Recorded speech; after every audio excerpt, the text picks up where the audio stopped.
This is Michael Turner speaking about Isambard Kingdom Brunel at Millwall on the Isle of Dogs in London. This is a spectacular place because it is the site of the launch, the building of the Great Eastern ship, Brunel's third and final ship in his magnificent career. This ship was conceived in 1852 by Brunel. He had the idea of a ship sailing to Australia and back without having the need to refuel with coal. Although they didn't investigate whether there was coal in Australia or not, but there was coal. And Brunel, for this final project, chose the John Scott Russell Shipyard, which was one of the most famous shipyards in the country, maybe the world.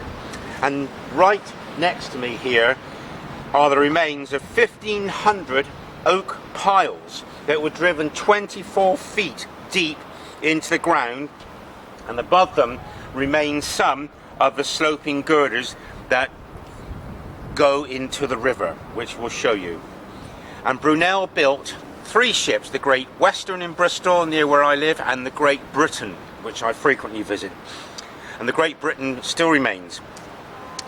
Along the shores of the River Thames here, a magnificent monument of engineering proportions developed. 692 feet long iron ship, double hull skinned, weighing 18,915 tons. It was 6 times larger than any other ship afloat, and it remained the largest ship in the world until the launch of the Mauretania, which I think was in 1912.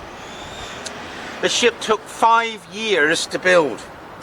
It had 1 engine room for the propeller and another engine room for its propellers, for the wheels, the paddle wheels. It needed paddle wheels to maneuver in harbours, and there weren't many harbours available for that ship in those days. The ship employed 2,000 men and boys, sometimes working at night. The ship was supported with wooden cradles, and they were moved by chains around drums. And the ship was launched in the winter of 1857 to 1858.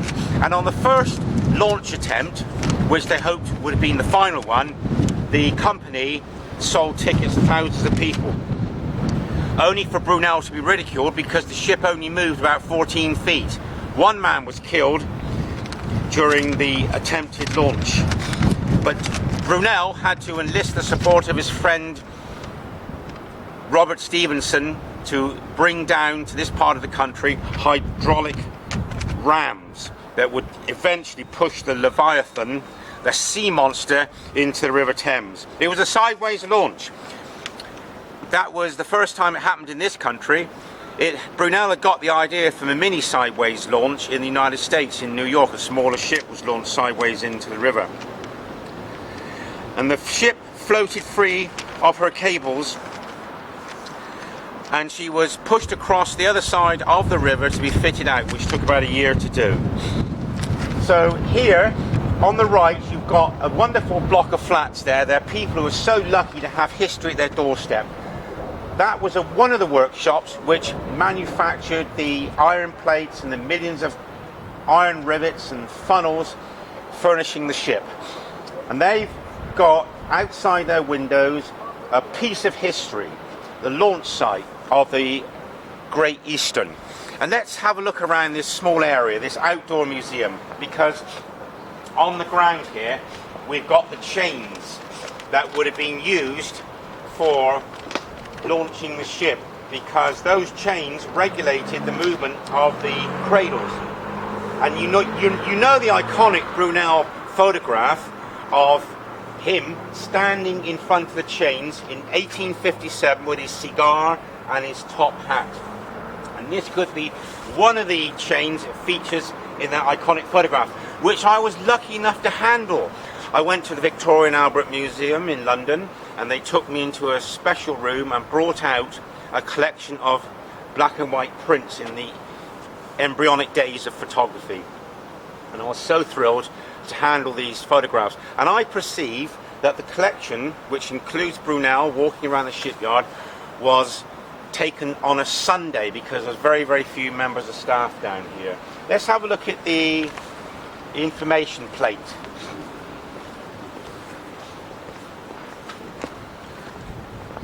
Dockland Heritage, the Great Eastern.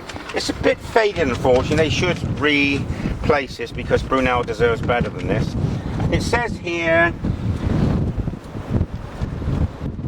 2,000 men and boys, and I've also written down here that the ship was designed for 800 first class passengers, 3,000 second class passengers. It would carry 12,000 tons of coal. But this building of the ship for Brunel was in the happy period of his life, because he did get on well with the owner of the shipyard, John Scott Russell. Russell was spending money on other ships, moving some of the materials destined for Brunel's Great Eastern for the other ships. There was a clash of egos, each man claiming credit for the design of the ship. And the project killed Brunel. He worked himself to death. Within shouting distance of here, he would sleep at night on a couch, sleep deprivation, too many cigars, and his health failed him. He had kidney disease, which today we call chronic nephritis, and he died at the age of 56. Now, the ship was afloat before he died, and it was off Hastings on its maiden voyage with only 35 passengers, where there was an explosion. A funnel ruptured and it killed 5 men. On the next voyage there was only 100 passengers, and the ship was at Milford Haven, where it was decided that the ship would be used for a valuable purpose of laying the telegraph cables between London and the United States of America to New York. The ship was travelling at 15 knots, and there's only one of the few ports in the country, Milford Haven, that would accommodate the size of this ship. And eventually the ship was a floating tourist attraction on the River Mersey, where it was broken up. Now, the last part of this video, we're going to show you part of the launch pad that goes into the River Thames.